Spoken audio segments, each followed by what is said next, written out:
के कृष्ण पक्ष की चतुर्थी तिथि को करवा चौथ अथवा करक चतुर्थ के नाम से जाना जाता है। उस दिन सौभाग्यवती स्त्रियों के लिए गणेश जी की पूजा करने का विधान है। भारतीय वायव्य में गणेश जी की पूजा किसी भी कार्य के आरंभ में करने की प्रथम सदैव से ही रही है, क्योंकि सभी देवों में इन्हें अनादि देव माना जाता है। अतः गणेश जी की पूजा सर्वप्रथम होती है। भगवान शिव पार्वती ने भी अपने विवाह काल में सर्वप्रथम गणेश जी की पूजा की थी। उनका उल्लेख कवि कुल सम्राट गोस्वामी तुलसीदास जी ने अपने महाकाव्य में किया है तथा मुनि अनुशासन गणपतहि पूजय शंभु भवानी अस सुनि संशय करियो नहीं सुर अनादि ये जानी। गणेश जी विघ्न विनाशक देवता के रूप में माने जाते हैं, इसीलिए किसी भी कार्य की निर्विघ्न पूर्णता के लिए उनकी पूजा की आवश्यक कहा गया है।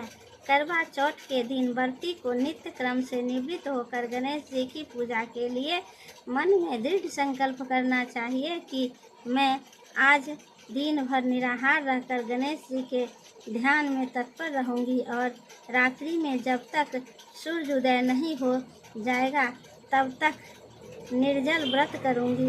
व्रत के दिन संध्या काल में घर की दीवार को गोबर से लीपकर उनके ऊपर गेरू की स्याही बनाकर उससे गणेश पार्वती शिव कार्तिकेय आदि देवों की प्रतिमा बनानी चाहिए।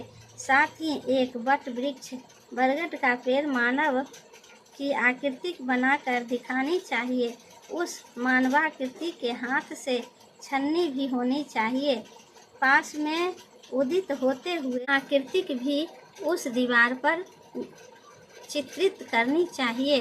पूजन काल में उस प्रतिमा के नीचे 2 करवा तांबा पीतल मिट्टी आदि के निर्मित एक विशेष प्रकार का पात्र जिसके सिर पर जल गिरने के लिए एक टोटी लगी रहती है में जल भरकर रखना चाहिए। उस करवे के गले में नारा लपेटकर सिंदूर से रंगना चाहिए और उसकी टोटी में सरई एक प्रकार का तृण की सीख लगानी चाहिए।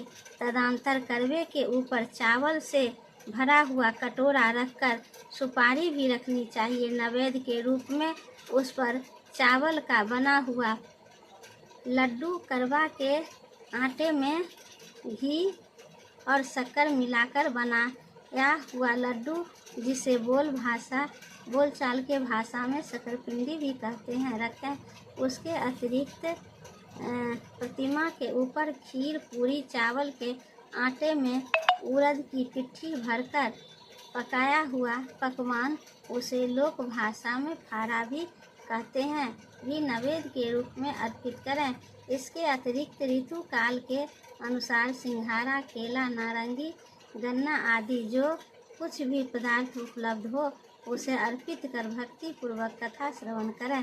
कथा के अंत में पूर्ण में स्थापित उन करवे को दाहिने से बाएं की ओर रखते हुए करवे की दाहिनी ओर घुमाकर स्थापित कर दें।